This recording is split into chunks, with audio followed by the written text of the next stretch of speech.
Céu azul, tudo bem, tudo pronto, vamos decolar.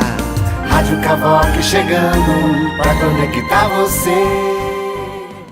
Olá, boa tarde, boa noite, bom dia. A gente não sabe que horas você está vendo o programa. Tudo bom? Estamos aqui novamente na Rádio Cavoque com o programa de Van Home. Eu sou Marli Paixão e temos hoje novidades, né? Hoje sabemos que temos um dia especial aí. A gente vai já falar sobre isso, mas antes vamos nos apresentar. Olá, Nilma. Olá, boa tarde. Boa noite. Bom dia. Bom dia. Eu sou Nilma Araújo, então eu estarei com você no Divã em sua casa, Sim. sempre com novidades e pessoas surpreendentes aqui nesse espaço, trazendo muitas informações. E hoje temos uma pessoa super especial, historiador Irã Barretos, que além de amigo, uma pessoa muito humana, aquela pessoa que você tem o prazer de ter horas e horas de conversa. Muito boa tarde, olá. Como é que você está, Irã? Tudo muito bem, é uma honra estar aqui presente no Diva Home. Como você disse, meu nome é Irã Barreiros, eu tenho a bacharel em Economia e licenciatura em História, né? Mas a gente teve a oportunidade de, através de trabalhos como publicitário mesmo, a gente começou a ter uma paixão assim pela literatura também. Graças a Deus, né? Que graças a isso nós temos ele aqui hoje lançando um livro. Vamos já falar sobre isso. E outros detalhes sobre o nosso dia de hoje. Hoje é dia de quê especificamente, Nilma? Hoje é 18 de maio, um dia muito importante de luta, né, de muita informação.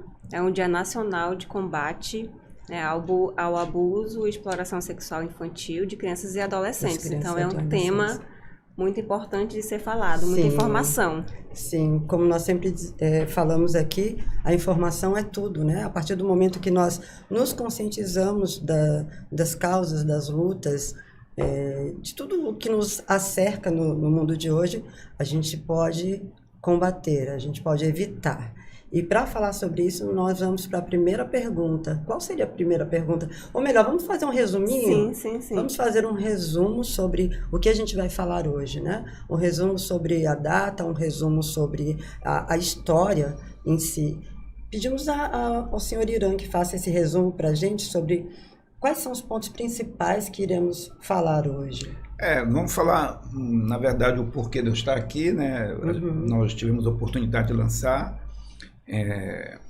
no ano passado o livro Cirandinha, em que nós trabalhamos a questão exatamente do tema de hoje, né? Da campanha, né? Que seria a história, é um romance e que conta a história de uma menor que foi prostituída, né? Que fugiu de casa por conflitos familiares, então foge para Belém, onde pelo um desígnio infeliz da vida dela, ela cai na mão de uma cafetina que a introduz na prostituição. Sim. Então, esse livro, da nossa autoria, conta essa história e fala exatamente, durante todo esse trâmite do livro, dessa história, esse romance, conta nos anos 80, quer dizer, no final dos anos 70, início dos anos 80, né, situações de exploração sexual de menores, da prostituição infantil e do uso de drogas por menores. Sim, ele não vai falar tudo sobre o livro, até porque senão não tem graça, vocês não vão querer adquirir o livro, e a gente pode falar também daqui a pouquinho onde podemos, né, adquirir o livro do Irã. E sabemos também que não é uma coincidência, né, estarmos aqui no dia de hoje com o Irã. Nós o trouxemos hoje de uma forma, né, bem atípica. Estamos numa quarta-feira, o programa sempre numa sexta, mas estamos ao vivo hoje numa quarta-feira, em alusão ao tema. Então, a gente acha que ainda dá para fazer a primeira pergunta nesse bloco, e aí a gente volta no segundo bloco com outras perguntas, né? Ele falou sobre o tema do livro, né? Sim. Cirandinha. Então, achei muito interessante. Tem como o senhor falar sobre... O tema, o título, né? O tema do livro. Por que Ciranda Cirandinha? Por que Ciranda Cirandinha? O título é Ciranda Cirandinha. O nome Ciranda Cirandinha, na verdade, seria a intervenção indevida, criminosa, na inocência de uma criança, né? Por isso que, de certa forma, é uma ironia. Ciranda, vírgula, entre aspas, cirandinha. Quer dizer, muitas das vezes você olha para o mundo infantil e não sabe o que pode estar contido, né? Sim. Quer dizer, a criança tem o seu coração inocente, né? Então, muitas das vezes, essa inocência é violada por determinadas pessoas. Infâncias roubadas, né? Exatamente. Deixam de ser crianças. E isso é muito mais comum do que nós poderemos supor. E essa coisa comum, essa prática comum, muitas vezes acontece nas próprias residências, segundo alguns dados, né? Exato. E a gente vai falar também sobre isso, sobre por que acontece dentro de casa, por que tão próximo. A própria psicologia, ela vê a família como cuidadora da criança, mas também o lugar de adoecimento. E é essa questão que nós estamos aqui tratando hoje. Por que o lugar onde deveríamos acolher também é o lugar de adoecimento das nossas crianças? Porque um dos maiores traumas hoje de pessoas adultas são inseridos na infância.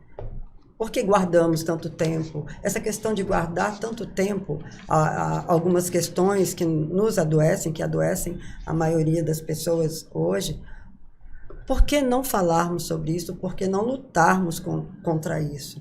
Por que não denunciar? Né? Então, é sobre isso que nós vamos falar hoje. Nilma. Maravilha, né? Maravilha. Que tema de importância para nós, para a sociedade. E muitas das vezes a gente fica, né, não fala tanto. E aí intensifica mais somente no dia 18, a gente tem meio que uma cultura, né, de não falar. É, uma cultura de não falar sobre. Então, o livro do Irã traz essa pegada, né, traz essa possibilidade de a gente realmente disseminar a informação. Fale um pouco para a gente sobre a dedicatória, né? Certo. O livro ele foi dedicado a Joana Maranhão, né, a atleta da natação que participou de 4 Olimpíadas, né, detentora de recordes pan-americanos, sul-americanos, alguns mantidos até hoje.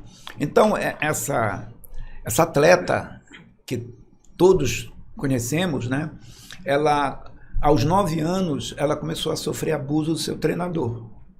E depois que, claro, essas crianças, elas tomam discernimento do que aconteceu com elas, então vem os traumas, os dramas e a explosão, vamos assim dizer.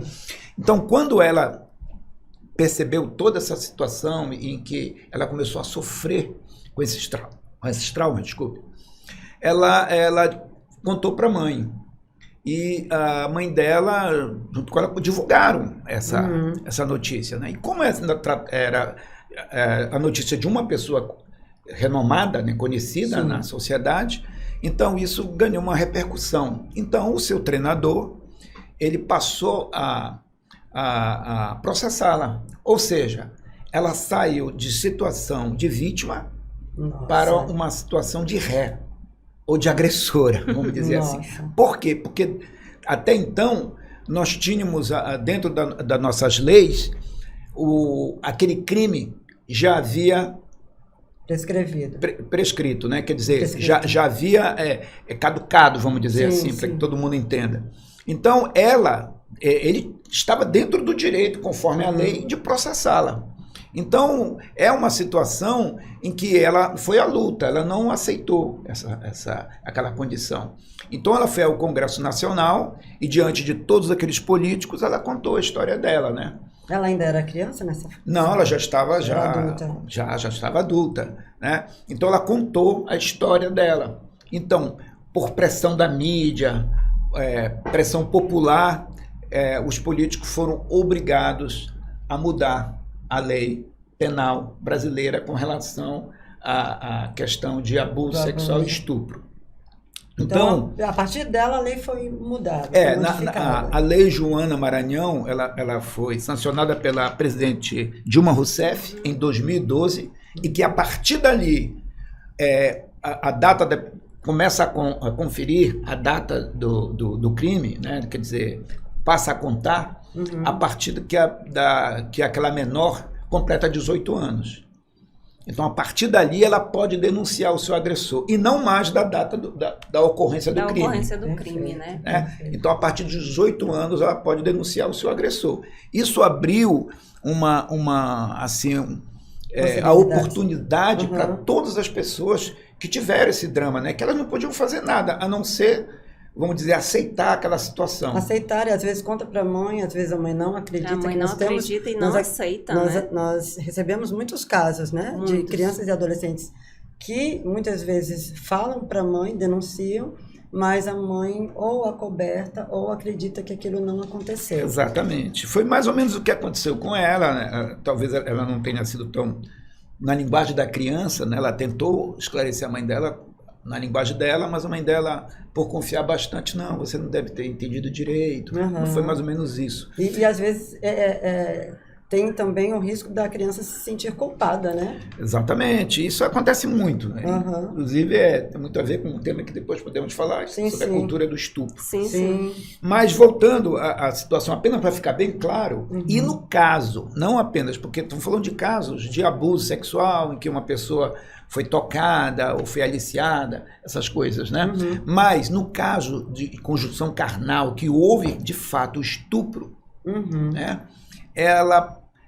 Esse prazo vai além dos 18 mais 20 anos, ou seja, se uma criança foi abusada aos 6 anos de idade, ela tem até os 38 anos de idade para denunciar o seu agressor, né? Lamentavelmente, poucas pessoas sabem dessa mudança, né, na nossa lei penal, mas ela tem que ser divulgada através de programas como este aqui, né, através de redes sociais, para que as pessoas realmente, e isso seria, eu acho que conheçam, né, e se informem. Seja muito importante até para esses agressores, para ver se inibe, né, o camarada saber, olha, eu posso ser denunciado daqui a tantos anos, certo? Então, é muito importante, né? Por isso que eu dediquei esse livro a Joana Maranhão, por esse heroísmo dela, não somente na piscina, mas o seu heroísmo maior. E ela, a Joana Maranhão, hoje ela é casada, ela tem um filho, né? E ela também abriu uma ONG, né? Que chama-se Infância Livre, lá em Recife, Pernambuco, em que ela se dedica a prevenir e combater a pedofilia, dando suporte às vítimas de baixa renda.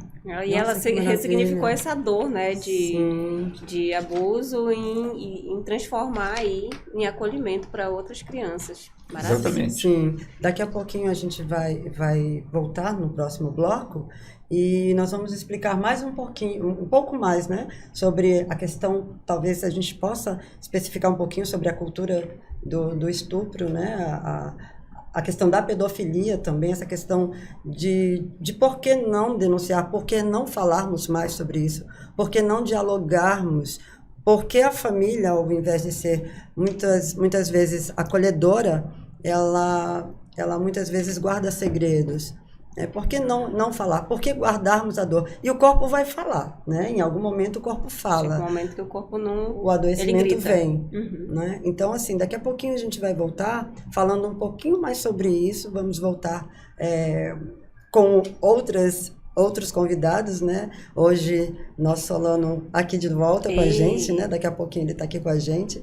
E vamos voltar a falar nessa temática, esclarecendo um pouquinho mais para você.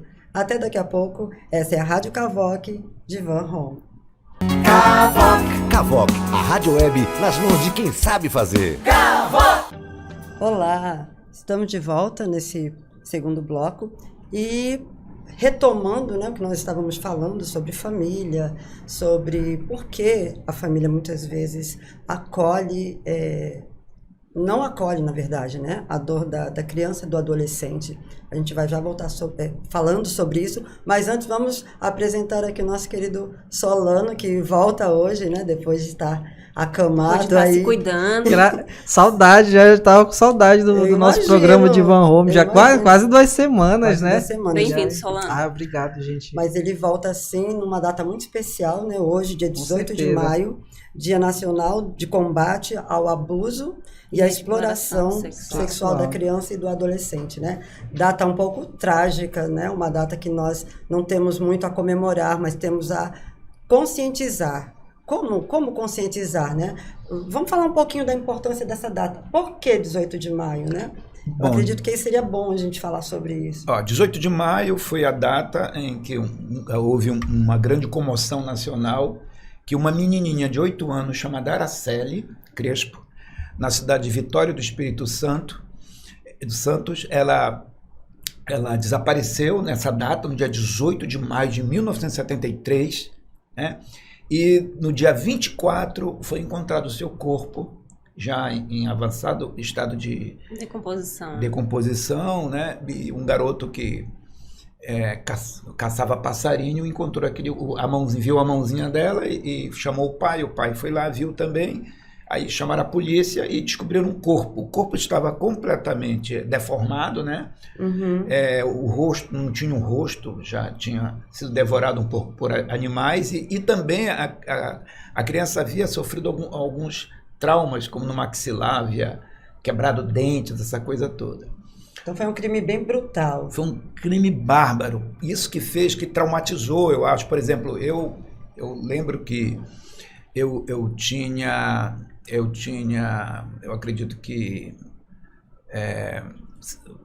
9 anos, acho que era 9 anos, e eu me lembro desse caso, das especulações na televisão, né? Então, o que aconteceu? A Araceli, era uma criança, filha de um espanhol e filha de uma boliviana, e ela ia todos os dias à tarde para aula, né? Sim, Vitória do Espírito Santo, na capital, e ela ia todo dia para aula sozinha, de ônibus. E ela era uma criança que tinha uma característica, ela era uma criança, apesar de ter 8 anos, mas ela já tinha as características de uma mocinha, né? Eu olhava, achava que ela tinha até mais idade. Então ela era muito bonita, né? Então ela ia sozinha, de ônibus. Ela morava no bairro de Fátima, em Vitória, e ela ia todo dia de ônibus para a escola. Então, o horário da saída da escola era às 16h30, e o ônibus dela passava de volta exatamente às 16h30. Então, às vezes, ela perdia o ônibus, chegava em casa muito tarde. Então, um dia a mãe mandou uma carta para a diretora pedindo para soltá-la um pouco mais cedo. E nesse dia, a diretora, por recomendação da mãe, então liberava ela às 16h10. Então, ela ia para a parada do ônibus, que ficava em frente a um bar. Nossa. E uma testemunha disse que tinha visto essa menina na parada do ônibus brincando com um gatinho. Ele falou: olha, a menina vai perder o ônibus, essa coisa. Ela não deu muita atenção para ir e foi a última pessoa que a viu. E depois, com as investigações avançando, todas levaram para 2 pessoas, né, que foram suspeitos. Que eram 2 suspeitos. Chamava Dantinho, que era filho do dono do bar lá onde ficava essa parada do ônibus, e Paulo. Esses 2 rapazes, né, teriam assediado, já estavam olhando a menina, né, observando a menina, e eles pediram que uma moça levasse para ela um sorvete. Olha, quem está mandando é o tio Paulo, essas coisas todas. E deram, inclusive, compraram uma boneca para dar para ela. Então, essa testemunha disse que um dia ele parou com um carro, que era um carro amarelo, e convidou a menina, disse: olha, hoje nós vamos te levar em casa. E ela, toda feliz, entrou no carro, né? E essa criança desapareceu. Então, o que a investigação disse? Que ela ficou durante 2 dias ali no final de semana, como se fosse um porão daquele bar, e ali ela sofreu, ela teria sido drogada, bastante drogada, e segundo o laudo dos médicos que verificaram, o corpo dela estava todo mordido. Nossa. Mordido a genitália da criança, mordido os seios. Uma criança de 8 anos praticamente não tem seio, né? Então, toda mordida. E lamentavelmente, o que puderam verificar é que ela teria, de tanta droga, ela teria... overdose? Ela apagou, né, vamos dizer assim, levaram ela no médico, mas já estava morta. Então eles pegaram, guardaram ali próximo daquele hospital infantil, guardaram o corpo dela, começou a feder, a vizinhança começou a reclamar. Então eles foram se livrar do corpo, colocaram um saco plástico e jogaram ali. Então, lamentavelmente, isso foi em 73, em 80 houve o julgamento, eles foram condenados a 18 anos de prisão e pagar lá ele, mais o pai o Dante, o pai, tinha o Dantinho e tinha o Dante, que era o pai. E no final, houve, depois de algum tempo, houve de novo um novo juiz, houve uma retomada foi cancelado o julgamento, e até hoje está impune. Ninguém respondeu por esse crime. Então, foi uma comoção nacional, que ficou na história do Brasil, um caso triste, né? Uma vergonha para o Brasil, lamentavelmente, porque era de família de pessoas que tinham muito dinheiro, entendeu? E tinham muito conhecimento na área policial lá, né? Do Estado. Então, ficou impune. Então, em função disso, é que se constituiu o Dia Nacional de Combate ao Abuso e à Exploração Sexual de Crianças e Adolescentes no dia 18 de maio. A partir desse dia... Não. A partir dessa data... Essa data já em 2000, né? Eu acredito que foi em 2000 que foi instituída em função desse acontecimento. Desse caso. Exato. E o seu livro também ele fala um pouquinho sobre um outro caso... Né? Eu falo sobre a Joana Maranhão. Na verdade, eu não falo sobre a Aracélia, eu dedico a Joana Maranhão. Que também foi mais ou menos na mesma década. O caso do meu livro foi no final dos anos 70 e início dos anos 80. Né? Mas a situação da Joana Maranhão, do caso da lei Joana Maranhão, foi em 2012. Sim, e desde desse acontecimento... Na sua visão, nas pesquisas, esses dados eles têm aumentado, têm diminuído? As pessoas estão pagando mais pelo crime? É uma pergunta que até eu também, né? Porque eu não sou um especialista, mas assim, eu gosto de ler sobre o assunto, leio muito sobre o assunto, mas eu digo, vocês são psicólogas, né? Por exemplo, tem diminuído ou tem aumentado mais os casos de abuso? Tem aumentado. Bom, pelo menos eu digo assim, a gente não tem, nós não temos os dados de pesquisa claros, né, fidedignos, até porque muitos não chegam a serem lançados, notificados, né? Mas as pessoas que vêm hoje falando sobre isso, até na idade adulta, nós temos muitos casos de pessoas que apagaram a sua infância, que não lembram da infância, não lembram da adolescência. Meu último caso, a paciente não lembra, ela lembra após os 14 anos dela. Como uma pessoa apaga, né, simplesmente apaga da memória, 14 anos de sua vida é muita coisa, né, para apagar. Então a gente sabe que por trás disso, né, o que subjaz... Acaba até acontecendo uma repressão, né? A pessoa reprime, né Marli? Sim, acaba reprimindo aquela memória traumática e isso acaba gerando ali uma nova expressão, digamos assim, do sintoma que na realidade vai se tornar um sintoma, né? Então a gente sabe que esses dados têm aumentado, essas pessoas estão chegando mais ao consultório, a gente sabe também que a conscientização, a internet, as mídias ajudam nisso. Não, com certeza. E eu trouxe exatamente aqui, eu tive a curiosidade de verificar, os dados, vamos lá, os dados oficiais do Ministério da Saúde e publicado pelo Globo, né?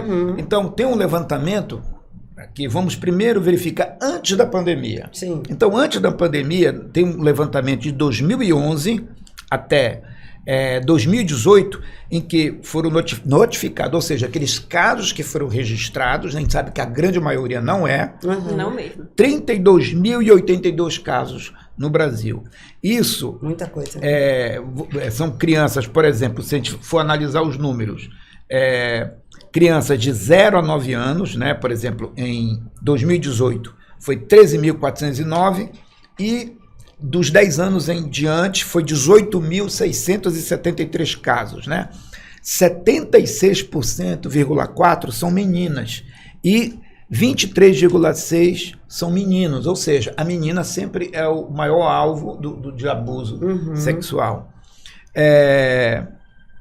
Vamos lá. Agora, quem são as pessoas que mais, dentro dessa estatística, que mais abusam? Primeiro, pai e padrasto. Infelizmente, o próprio pai muitas das vezes acontece. Isso denota a violência intrafamiliar, né? Essa questão do abuso sexual dentro do contexto da família, né? Que é um agravante. Os protetores, né? Exatamente, é um agravante horrível. Por exemplo, desse número que nós temos, 32 mil e tal, vamos lá, 7.394 foram o pai ou o padrasto, né? Aí você tem também amigos, né? Parentes. São aquelas pessoas mais próximas. Exatamente, que normalmente que circulam dentro do ambiente familiar. Exatamente. Desconhecidos, aí vem aqui irmão, cuidador, namorado, cônjuge também é um. E qual é o local que mais acontece, né? Aqui nessa pesquisa, o campeão absoluto é na própria residência da criança. Ou seja, desses 32 mil casos, 21.179 foram dentro de casa. A facilidade seria do agressor. Um lugar de segurança, mas ao mesmo tempo a criança está vulnerável ali. Exato. Na escola acontece, tem um número menor, mas ainda via pública e também lugar ignorado. Veja que nessa estatística fala em outro e lugar ignorado. Isso quer dizer que esse número que eu dei em casa pode ser até maior, porque uma vez que é outro, ou então valor ignorado pode até entrar ainda na estatística. Então, são casos que isso daí foi antes da pandemia, né?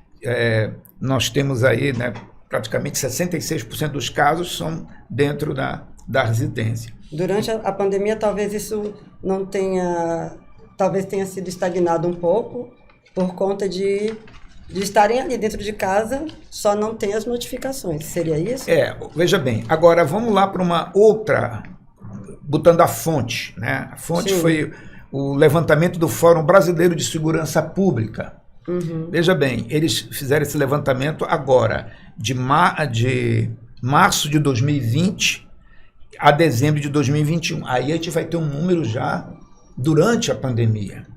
Então, o número que eles levantaram é de que 100 mil mulheres e meninas sofreram abuso sexual ou estupro, né? Uhum. E, detalhe, no número anterior, a estatística diz que a cada hora, 3 crianças sofrem abuso.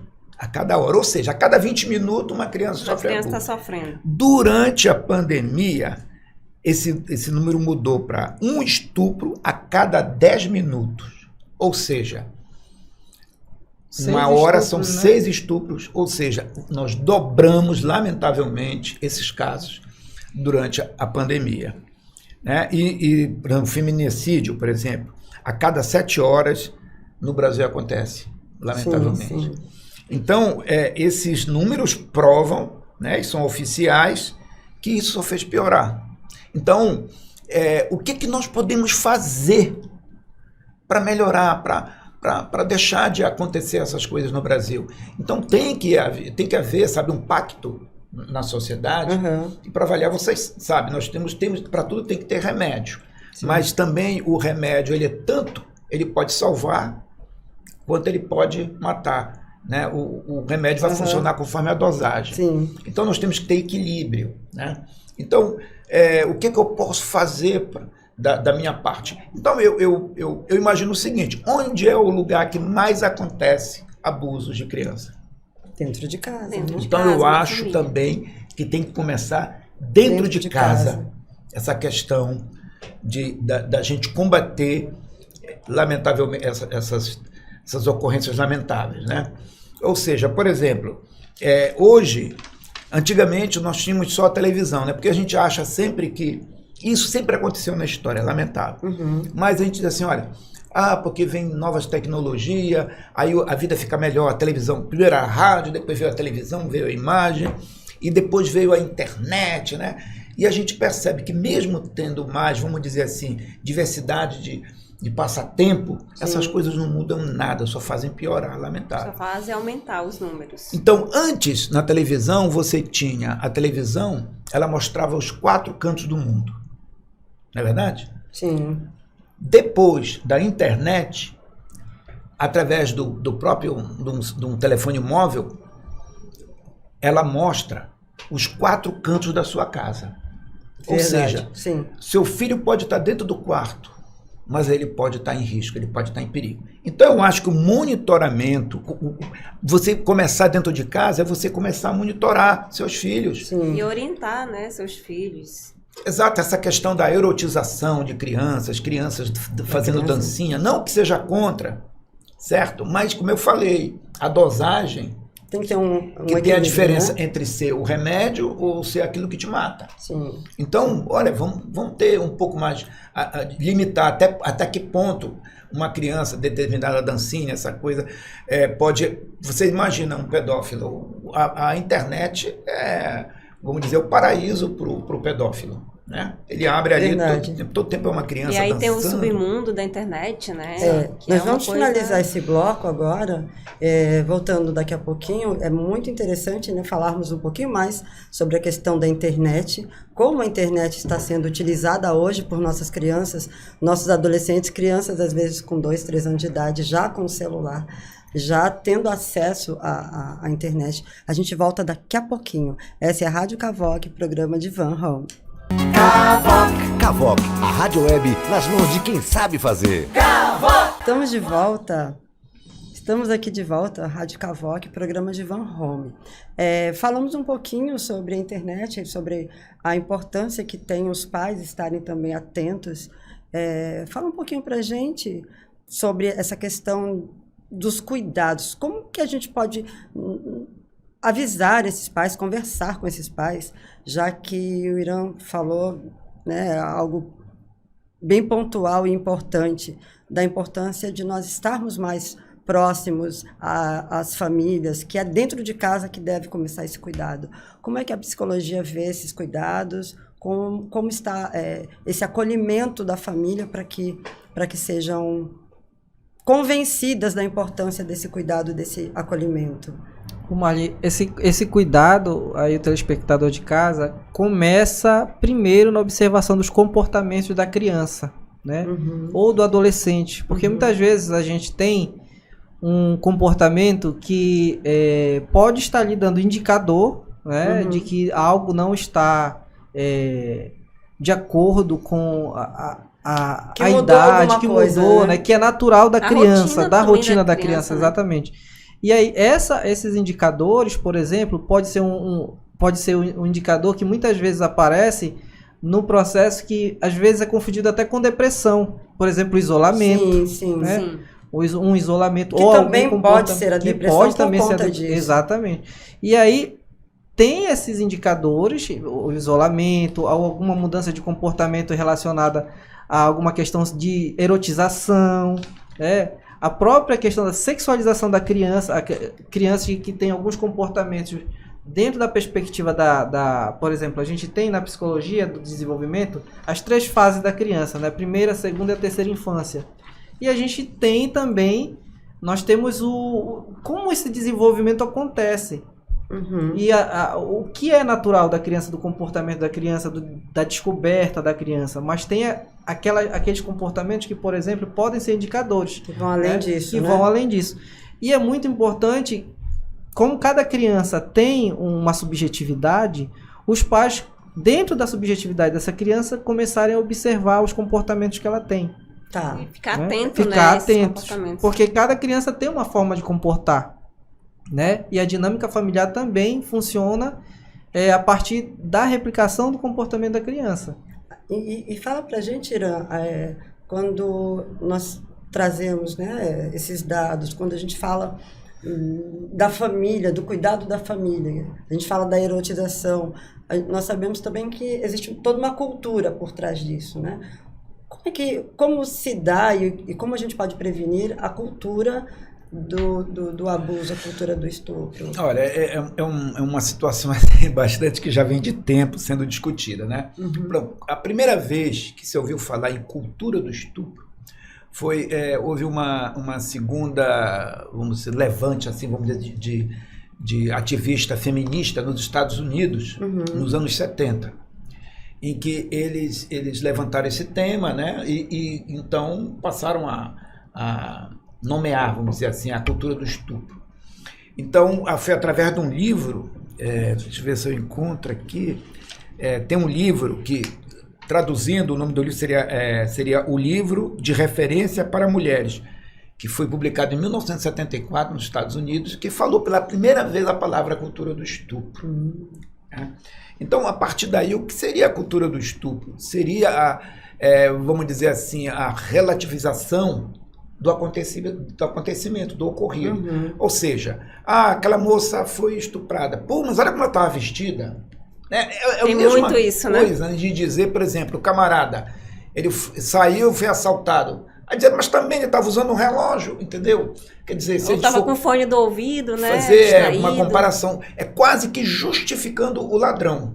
Então, nós temos feito muito isso com o celular, né? Já virou uma coisa normal. Exato. Olha, tá com o celular na rua, né? Tá chamando o ladrão. Então, a gente precisa se fechar cada vez menos, mais seria isso? Quer dizer, na verdade, aquela questão também da culpabilidade. Quer dizer, estão querendo, sempre levando a vítima, que já sofreu todo aquele abuso, buscar pontos de quase justificando o agressor. E culpando a vítima. E a gente entra na questão da autorresponsabilidade, porque, por exemplo, essas pessoas, como o Irã está levantando, elas vêm trazendo a questão de que, olha, por exemplo, eu estava usando uma saia, poxa, olha só, ele estava usando uma saia curta, short então curto. Sempre E aí o abusador faz exatamente, com que sempre a responsabilização se sinta culpada. A vítima culpada. Sempre a responsabilização não é dos impulsos dessa pessoa, do controle dos impulsos dessa pessoa, é sempre no outro. A gente tem uma cultura dentro desse panorama do estupro e da violência, que é sempre o outro que tem a responsabilidade, não nós, em relação aos nossos impulsos, aos nossos sentimentos, às nossas emoções e os nossos desejos dentro desse processo.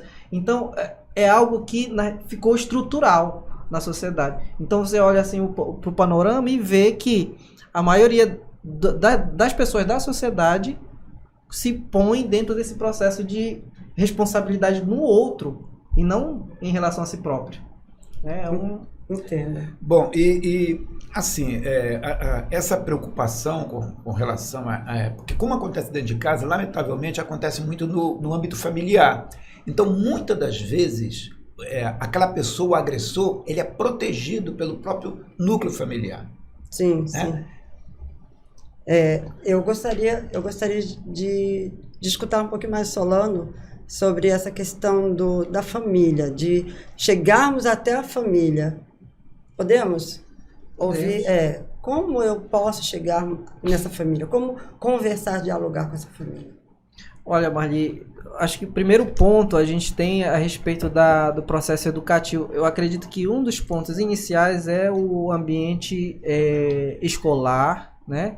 Onde a gente tem mais. Hoje a gente tem a família num processo educativo muito, muito interessante que durante muitos anos no Brasil não tínhamos, que é, por exemplo, a vinda do psicólogo para o colégio.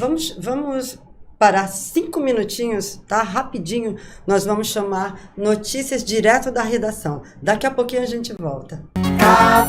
Cavoc, a rádio web nas mãos de quem sabe fazer. Olá, estamos de volta aqui, depois de tantas notícias, né? Depois de falarmos sobre o dia de hoje, 18 de maio. Vamos finalizar esse programa de hoje falando como podemos combater tanto a cultura do estupro como casos para que não aconteçam casos como nós ouvimos aqui, caso do livro, né? Como encontramos aí no livro, como encontramos na nossa história, como encontramos no nosso dia a dia todo o tempo. Como podemos combater isso, né?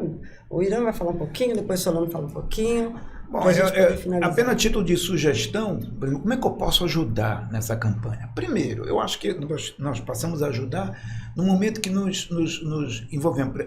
Ninguém foi abusado da minha família, então normalmente apenas quando acontece comigo é que eu vou agir. Aí eu vou participar de campanhas e tudo mais. Não há necessidade, a nossa sociedade está doente. Sim, então nós temos por obrigação agir. Então, se você monitorar, se você não tem um filho, monitore um sobrinho, um primo, um irmão, um amigo, observe, entendeu? E se você vê alguma coisa, você procurar o Ministério Público da Infância e Juventude, o Conselho Tutelar, a Delegacia da Mulher, por exemplo, que vão lhe dar orientação. O Disque 100, né? Nós temos também o Disque 100. buscar esse auxílio, entendeu? E, por exemplo, um empresário, como é que eu faço para ajudar? Poxa, ajude as instituições. Aqui nós temos uma mãe Margarida, aqui em Manaus, que trabalha com crianças que sofreram abuso, né? Existem programas como este aqui, que podem ser patrocinados, né? Que, sendo patrocinados, vai fazer com que a gente traga mais questões como esta, né? E eu acho que durante esse mês todo ainda, só para dizer que a campanha tem a cor laranja, né? Sim, Maio Laranja. Maio Laranja. Que é a campanha contra o abuso, né? E dizer também que durante esse mês de maio, acho que vão chamar mais pessoas para falar sobre assuntos, vamos dizer, até eu estava verificando, eu vi uma criança dizendo na escola que eu trabalho, que, olha, hoje falaram lá na escola sobre abuso. Então, eu acho que o pessoal da Secretaria a SEDUC realmente colocou isso em tema, né? Então, é importante abordar isso e esclarecendo aos pais e dando essa visão, o que eles poderiam fazer, né? Tanto os pais como os empresários. Sim, estarmos mais perto de nossas crianças. Solano, fala um pouquinho como a psicologia pode combater o 18 de maio. A gente sabe que não só no dia 18 de maio, né, mas todos os dias a gente precisa ter esse olhar às nossas crianças e adolescentes, esse cuidado, esse acolhimento.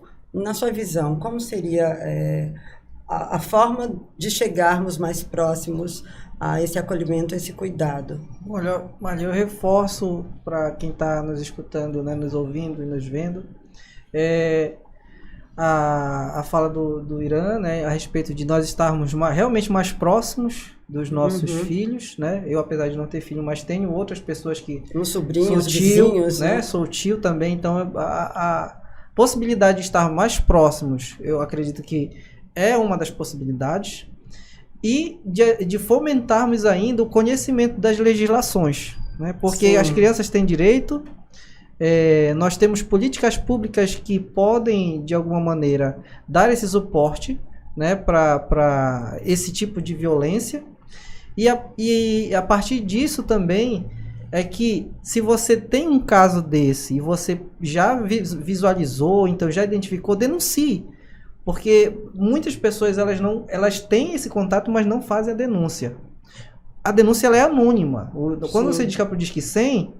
né? Você vai denunciar e a denúncia ela é anônima, você não é identificado. Então, uma das primeiras ações em relação a isso, eu visualizei, identifiquei que está acontecendo, está próximo de mim, denuncia, porque... Investigue, né? Eu acho que é muito importante a questão dessa investigação, de sabermos realmente o que está acontecendo com nossas crianças e adolescentes, até porque muitas vezes eles estão coagidos, né? Eles não sabem o que dizer, eles não sabem o caminho, e eu acredito muito que cada um de nós pode ser corresponsável por nossas crianças, cada um de nós podemos estar mais próximo a essas crianças. As escolas é o lugar perfeito para que a gente converse e para que a gente tenha essa conscientização, né? Porque a criança consciente, ela vai saber evitar essa situação, né, Nilma? Na sua visão, Nilma, o que a gente pode fazer? Eu sei que a gente vai fazer daqui a pouquinho também. Vai fazer daqui a pouco. O que a gente vai fazer? Então... Além de estarmos aqui falando com vocês nesse dia atípico, o que a gente vai fazer ainda? Bom, alguns segredos, eles não podem ser guardados, né? Então, a gente precisa realmente quebrar o silêncio, a gente precisa denunciar, a gente precisa procurar ajuda, né? Então, como o Irã falou, tem o Conselho Tutelar, tem as delegacias, você pode discar, né? Como o Solano disse, ligue, né? É anônimo. Então, a gente precisa realmente dissipar informações, né? Esse momento que a gente está tendo aqui é o momento de a gente levar informações para as famílias, né? Para os lares, onde acontece a maioria dos abusos. Então, a gente precisa realmente conscientizar. E conscientizar é através de informações na escola, né? Como você bem falou, nas escolas, levando informações, dissipar realmente essa importância desse cuidado no dia a dia. Em todos os espaços onde estamos inseridos, espaços, né? Que estamos inseridos. E ficar atento ao comportamento dos nossos filhos, porque nós, como mãe, né? Eu como mãe, a gente conhece os nossos filhos. Então, fique atento, observe mais os seus filhos, os seus sobrinhos, né? Como o Solano disse. E aí a gente precisa cuidar desse bem precioso que são os nossos filhos, a nossa família. Hoje a gente vai querer terminar com música, daqui a pouquinho você já vai se preparando aí, tá, Solano? Toca uma música bem legal para as nossas crianças, para os nossos adolescentes, mas a gente vai falar outra coisa também, né? O que a gente vai fazer hoje? A gente vai fazer uma marcha em defesa da criança e do adolescente, né? E também conscientizando uma questão informativa. Então a gente vai levar informação. Como o Irã falou, é laranja, né? E aí dentro do Maio Laranja, então a gente vai estar fazendo essa marcha na Ponta Negra e todos vocês estão convidados a participar conosco. Saia das suas casas. A partir das 17 horas. Saiam das suas casas, nos encontrem lá na Ponta Negra, na frente do prédio Aruba, que a gente vai estar lá fazendo essa caminhada. Né? Bem no iniciozinho. Antes de chegar lá, a gente vai estar bem aqui pertinho do início. Bem pertinho. Vamos falar com esse público, vamos chegar a essas crianças e adolescentes, levando alguns panfletos falando sobre essa questão. É a nossa forma de fazer algo, né? Estarmos aqui, criarmos essa temática, chegarmos aí na sua casa, chegarmos no espaço onde você está, né? O Divan Home, que vem cuidando da casa, do seu espaço, que vem trazendo sempre uma notícia nova. A gente aprende muito, né? Eu aprendi tanto hoje aqui com o Irã. Sim. Muito obrigada, Irã, por tudo que você nos trouxe aqui hoje. A gente pede as suas considerações finais para que a gente possa terminar, né, com esse gostinho, né, de falar. Bom, eu agradeço muito a participação desse programa de Divan Home. Eu acho que temas como este e como tantos outros na área a questão que fala da saúde mental, eu acho que devido a essa pandemia a sociedade nunca precisou tanto de profissionais da psicologia, de assistentes sociais, essa coisa toda, porque mesmo, para você ver, né, mesmo tendo todo esse avanço tecnológico que nós estamos, ninguém está imune de se acometer de problemas psicológicos. Sim, né? Sim. Então, eu acho que é de extrema importância esse tipo de assunto ser realmente botado em pauta, trabalhar com pessoas esclarecidas, e para que a gente tenha esse debate e faça com que haja uma participação, como, por exemplo, através uma marcha, né, que vai ter,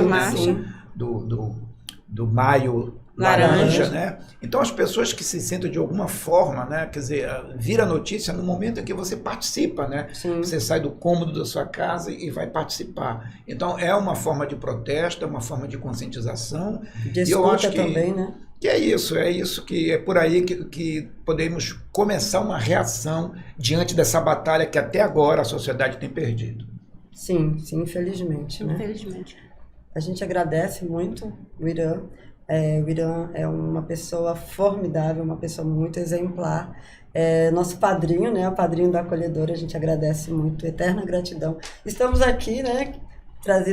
Trazidos por ele e a nossa eterna gratidão, porque é uma pessoa que luta contra as questões que causam dor às crianças, aos adolescentes, ao ser humano, né? Então, eu acredito que sermos humano é acolher o outro humano. Nós não somos nada sozinhos, nós somos pessoas que devem estar conectadas e auxiliando sempre a minoria. E esse é o nosso olhar, né, Nilma? Suas considerações?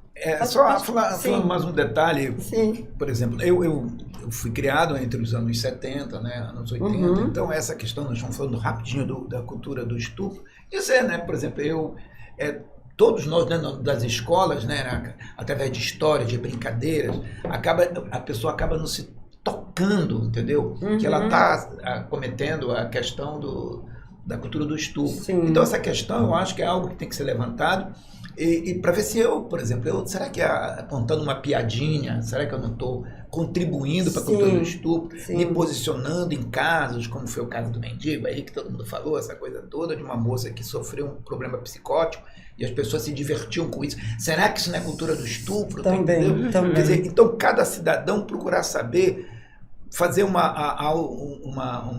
análise, uma reflexão, né? Uma reflexão a respeito dessas coisas que acontecem, principalmente com homens, né? Bom, vamos mudar nosso comportamento a partir de então, o mundo já está tão ruim, né? Sim. Então vamos começar a refletir e deixar de de fazer esse tipo de achar normal, de né? achar normal, de fazer de brincadeira. divulgar. Normatizar as coisas, né? Exato. A gente divulga, muitas vezes a gente compartilha até, né? A gente acha engraçado e compartilha. Então, nós também, muitas vezes, estamos fazendo parte, contribuindo, né, para essa cultura do estupro. Ainda mais quando a gente vai voltar para aquela tecla, né, do mimimi. Muitas vezes a gente fala, nossa, mimimi. Não é. A gente precisa falar sim sobre, a gente precisa evitar certas brincadeiras, certas erotizações às nossas crianças. E juntos eu acredito que com informação a gente vai mudando um pouquinho isso. Suas considerações finais, Nilma? Que programa maravilhoso, o programa de hoje, falar sobre o dia 18 como um marco, né, na nossa sociedade, mas a gente ainda tem que buscar muito, né, pra gente realmente... Crescer, né? Temos muito trabalho também pela frente, como psicólogos, como seres humanos, né, então a gente precisa realmente provocar aí as políticas públicas para que, né, as coisas andem mais, e também a gente precisa sair dessa caixinha. Uhum. Vamos sair das nossas casas, vamos participar, né, mais das ações, não só porque um familiar passou por uma situação, mas saia da sua caixinha, saia do seu quadrado. Não vamos esperar acontecer. Sim, né? Não vamos esperar acontecer. Venha participar conosco, né? A gente sempre está fazendo ações aí em prol da vida. Participa com a gente. Solano, suas considerações finais, e após as suas considerações já vai para a música para a gente finalizar esse bloco. Meu nome é Marli Paixão, estamos aqui finalizando com as considerações finais do Solano, para que a gente possa ter esse olhar da psicologia. Bom, gente, obrigado, Marli, obrigado mais uma vez, saudade mais uma vez do Divan voltando, né? Voltou. Eu acredito que o primeiro passo é esse, são pequenas ações, né? O primeiro passo é esse. Nós estamos fazendo um convite, né, a todos os que estão nos assistindo, nos ouvindo. O 18 de maio não para aqui nesse dia, na realidade o enfrentamento é de todos os dias, como nós já havíamos comentado. E como o Irã trouxe também, é um comportamento que nós devemos mudar a cada dia. Talvez nós precisemos fazer uma análise pessoal, uma autoanálise, como nós dizemos na psicanálise, né? Para que nós possamos rever os nossos comportamentos. Muitas vezes aqueles que nós fortalecemos mais, que precisam de uma crítica nossa a respeito. Será que dizer que eu sou, por exemplo, eu não sou preconceituoso, será que realmente eu não estou? Eu não estou sendo só por falar isso. Só por falar isso, né? Então isso já é um passo inicial. Talvez começar esse processo de autoanálise. Realmente eu estou me comportando de uma forma não preconceituosa, ao invés de só apenas usar a linguagem, o discurso para emitir esse som de que eu não sou preconceituoso, ou que eu não sou violento, ou que eu não... Enfim. Então, e observar isso também nos outros seria importante. Vamos começar dando esses pequenos passos que eu acredito que nós vamos para frente e avante, florescer, como nós sempre dizemos, né, Marli? Vamos florescer. Vamos florescer juntos. E se você quiser adquirir o livro, né, mostra aí pra gente o livro, Ira, por favor. Se vocês quiserem adquirir o livro, vocês podem ligar para 9854... É 54?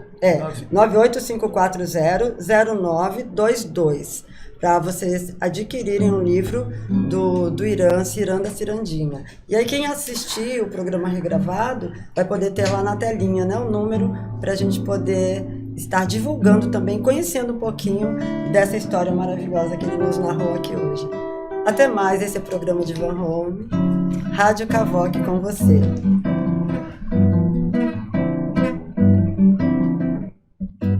Vou te contar que os olhos já não podem ver coisas que só o coração pode entender.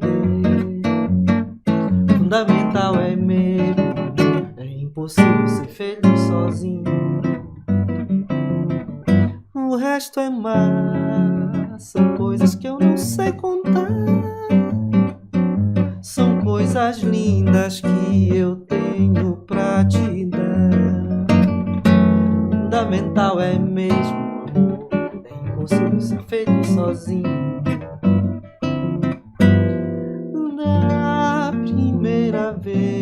era a cidade da segunda casa, eternidade. Agora eu já sei das ondas que se ergueu no mar e das estrelas que esquecemos de contar. Vem de mansinho a brisa e me diz: é impossível ser feliz sozinho.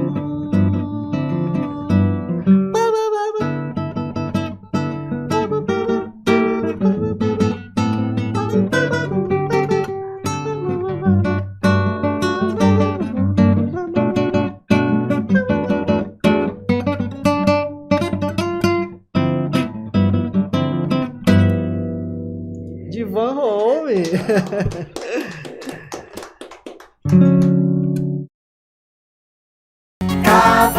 Cavoc, a rádio web nas mãos de quem sabe fazer.